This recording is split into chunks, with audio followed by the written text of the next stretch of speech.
Oke, Assalamualaikum warahmatullahi wabarakatuh. Selamat datang di video pembelajaran kali ini. Kita akan belajar hal penting yang jadi dasar dalam banyak bidang. Yuk, kita mulai pelan-pelan tapi pasti. Check it out.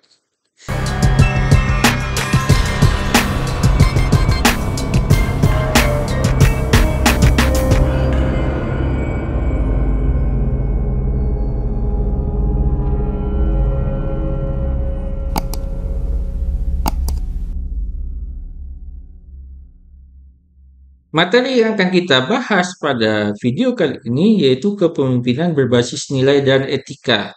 Bersama saya, Alvin Arifin.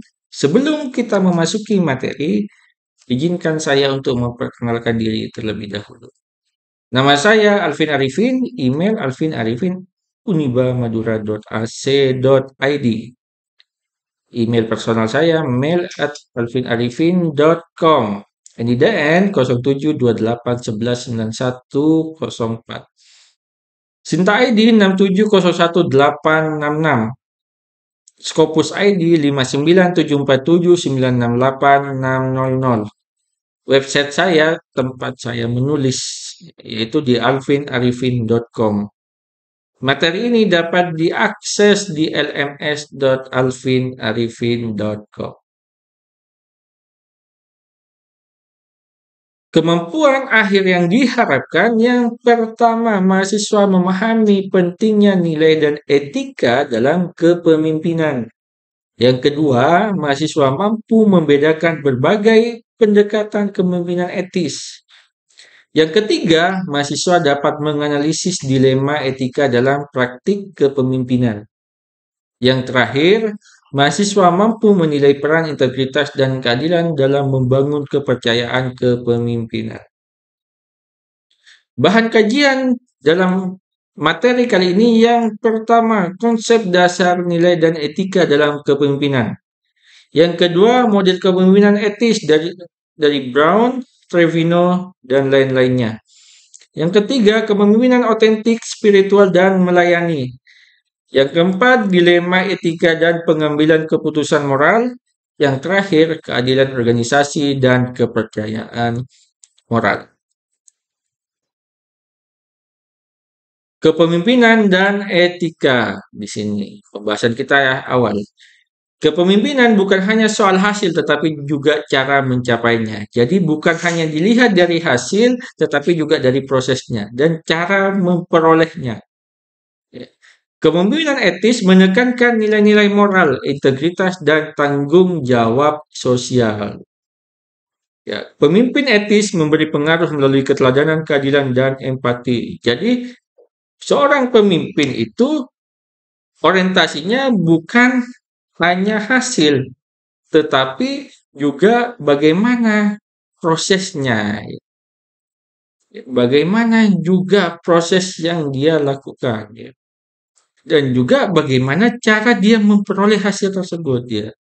Harus juga melihat etika-etika atau norma-norma yang berlaku. Bukan hanya orientasinya hasil, tetapi juga proses-proses yang dilaluinya. Definisi kepemimpinan etis yaitu proses mempengaruhi orang lain melalui prinsip-prinsip moral dan tindakan yang sesuai dengan nilai-nilai kebaikan yang diakui secara umum. Fokusnya pada yang pertama, niat moral pemimpin. Yang kedua, dampak terhadap pengikut. Yang ketiga, transparansi dan akuntabilitas. Jadi cara-cara memimpin untuk memperoleh hasil yang diinginkan itu harus menggunakan cara-cara yang etis, berdasarkan nilai-nilai dan norma-norma yang berlaku. Bukan hanya berorientasi pada proses, tetapi juga dengan cara-cara yang dilakukan. Karakteristik pemimpin etis menurut Brown dan kawan-kawan tahun 2005 menjelaskan bahwa yang pertama, karakteristik pemimpin yang etis memiliki kejujuran dan integritas. Dia jujur dan berintegritas. Yang kedua, perilaku adil dan konsisten. Konsisten Ya, perilakunya itu konsisten, adil, ya tidak merugikan orang lain, tidak merugikan lingkungan sosialnya, tidak merugikan pengikutnya, tidak merugikan orang lain. Ya. Yang ketiga, berorientasi pada kesejahteraan orang lain. Ya. Jadi seorang pemimpin harus memperhatikan kesejahteraan orang lain. Ya. Yang keempat, mengomunikasikan harapan etis secara eksplisit di sini. Ya. Jadi harus mengomunikasikan harapan ya bahwa dia ke melakukan cara-cara yang etis ya, dalam memimpin. Kemudian yang terakhir, mendukung pengikut untuk bersikap etis juga ya. Jadi sebelum uh, pengikutnya bersikap etis, pemimpinnya juga harus etis terlebih dahulu ya. Harus bersikap etis terlebih dahulu, baru diikuti dengan pengikutnya ya. Jadi seorang pemimpin harus memberikan contoh bagaimana dia mampu bersikap etis ya, sehingga dapat dicontoh oleh pengikutnya. Jadi pengikutnya itu bukan hanya diminta bukan hanya diinstruksikan untuk bersikap etis, tapi harus mendapat contoh etis dari pemimpinnya. Kemudian pendekatan nilai-nilai dalam kepemimpinan, ada kepemimpinan otentik atau authentic leadership di sini. Jadi berdasarkan kesadaran diri, nilai internal dan transparansi ya. Berdasarkan kesadaran berarti dari diri sendiri, dari faktor internalnya. Kemudian yang kedua ada kepemimpinan melayani atau servant leadership di sini, mengutamakan kebutuhan pengikut, empati dan pemberdayaan. Jadi pemimpin yang melayani itu mengutamakan pengikutnya karena tugasnya adalah melayani pengikutnya. Kemudian yang ketiga, kepemimpinan spiritual atau spiritual leadership, yaitu memberi makna kerja, rasa misi dan komunitas di sini. Ini eh, nilai-nilai dalam kepemimpinan spiritual. Ya. Memberikan makna. Biasanya pemimpin spiritual itu memberikan contoh, ya. Memberikan contoh sehingga eh, diikuti ya oleh eh, pengikut-pengikutnya. Ya. Lebih patuh biasanya kalau kepemimpinan spiritual itu pengikutnya. Karena berkaitan dengan spiritualnya. Kemudian, semua pendekatan menekankan pentingnya nilai pribadi, komitmen, moral, dan kepercayaan. Jadi, semua pendekatan ini bagus semuanya, ya. Karena menekankan pada pentingnya nilai pribadi, komitmen moral, dan kepercayaan. Kemudian ada dilema etika dalam kepemimpinan. Yang pertama, konflik antara hasil bisnis ya, versus tanggung jawab sosial. Jadi kita ketika memiliki bisnis itu juga memiliki tanggung jawab sosial ya. Ya, makanya ada istilah CSR ya. Ya, Corporate Social Responsibility, tanggung jawab sosial perusahaan di situ. Ya, jadi bukan hanya hasil bisnisnya, tapi juga harus ada tanggung jawab sosialnya di situ. Ya, jangan sampai seenaknya sendiri kita. Ya. Kita juga bertanggung jawab kepada lingkungan sosial. Kemudian ada kepentingan organisasi versus individu. Ya. Ya, harus melihat ya di mana yang lebih diutamakan organisasi apa individu. Kemudian ada tanggung jawab legal dan moral di sini ya. Tanggung jawab legal dan moral di sini. Jadi seorang pemimpin itu memiliki tanggung jawab legal dan moral. Ya, sehingga menjadi pemimpin yang etis di sini.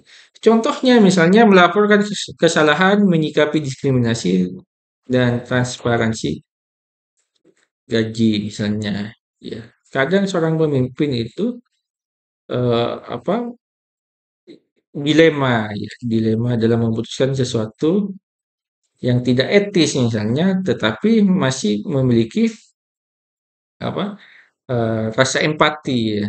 Nah, jadi kadang ya, ketika pemimpin memiliki rasa empati yang tinggi itu ya ketika menemukan kesalahan itu anu ya dilema biasanya itu. Makanya jadi seorang pemimpin juga harus dimintai ketegasan. Kemudian pemimpin etis mempertimbangkan dampak jangka panjang dan kepentingan banyak pihak, bukan hanya keuntungan yang cepat ya. Jadi yang diperhatikan juga eh, dampak jangka panjangnya. Jangan hanya kepentingannya dan juga kepentingan kelompoknya saja, tapi juga kepentingan sosial yang lainnya. Itu pemimpin yang etis di situ. Prinsip pengambilan keputusan etis yang pertama adalah prinsip kebaikan ya.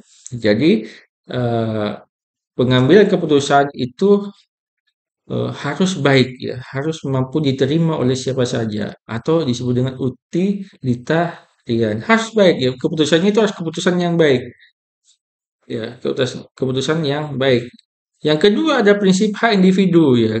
Harus menunaikan hak individu ya prinsipnya ya, harus sesuai dengan haknya ya, yang harus diterima oleh individu. Ya, tidak boleh menyalahi hak individu, harus berkeadilan, harus adil ya. Jadi dalam pengambilan keputusan yang etis, ya seorang pemimpin itu harus adil ya. Ya, tidak boleh berat sebelah, tidak boleh eh, mengambil keuntungan untuk dirinya sendiri ya. Harus adil. Yang keempat adalah prinsip tanggung jawab sosial. Harus melihat lingkungan sosialnya dan mampu bertanggung jawab atas dampak yang ditimbulkan di situ. Kemudian ada prinsip golden rule di sini. Ada perlakuan orang lain seperti Anda ingin diperlakukan. Jadi perlakukanlah orang lain seperti Anda ingin diperlakukan. Itu adalah prinsip-prinsip dalam pengambilan keputusan etis ya. Jadi kita harus mengaca apakah kita mau diperlakukan seperti orang tersebut ya. Jadi kita harus memegang prinsip golden rule di sini. Ada kepercayaan, keadilan, dan budaya etis. Jadi pemimpin harus membangun budaya organisasi yang etis melalui ada keteladanan, di sini harus teladan ya karena menjadi contoh bagi pengikutnya. Kemudian yang kedua ada sistem penghargaan yang adil. Ya, jadi penghargaan disesuaikan dengan kontribusi atau kinerja dari pengikutnya. Kemudian ada prosedur yang transparan, jadi agar tidak muncul konflik di kemudian hari. Segala prosedur itu harus transparan, harus diketahui oleh anggota-anggota yang lain, ya, sehingga tidak memunculkan prasangka buruk dan juga konflik di kemudian hari. Kemudian ada kepercayaan dan keadilan adalah fondasi utama loyalitas dan keterlibatan pengikut. Ya, kalau sudah pengikutnya percaya dan pemimpinnya adil, itu akan memunculkan loyalitas dan keterlibatan pengikut di situ. Karena kepercayaan dan keadilan itu berpengaruh ya terhadap loyalitas dan keterlibatan pengikut di situ. Jadi pengikut merasa perlu ikut andil ya ketika pemimpinnya percaya dan adil gitu. Kesimpulannya adalah kepemimpinan etis adalah pilar penting keberlanjutan dan kepercayaan organisasi. Yang kedua, nilai integritas dan empati harus menjadi inti dari tindakan pemimpin. Pendekatan otentik, spiritual, dan melayani dapat memperkuat pengaruh etis di sini. Pemimpin etis membantu pengikut tumbuh secara moral dan profesional. Materi ini ya, dari referensi yang pertama dari Yukel dan Gardner yang dengan judul bukunya Leadership in Organization edisi ke-9 terbitan dari Pearson tahun 2020. Yang kedua dari Northhouse dengan bukunya yang berjudul Leadership Theory and Practice edisi ke-7 dari Sage Publications tahun 2016. Yang ketiga Harrison dengan judul bukunya Leadership Theory and Research, A Critical Approach to New and Exciting Paradigms dari Palgrave Macmillan tahun 2018. Dan buku ini mudah diperolehnya karena berbentuk e-book ya. Mudah diperolehnya di online-nya. Oke, sebelum diakhiri, izinkan saya mendeskripsikan diri saya. I serve as a permanent lecturer at the Department of Management, Faculty of Economics and Business, University of Bahauddin Munhari, Madura. My primary focus in human resource management, a field I consider central to organizational success. For me, teaching is a way to build deep understanding not only theoretically, but also in practical and ethical context. Through research and community engagement, I aim to address a world challenge focused by organizational behavior, especially in managing people effectively. Oke, itu yang bisa saya sampaikan di video kali ini. Jangan lupa share, komen, like, dan subscribe. Kita berjumpa lagi di video-video selanjutnya. Bye-bye.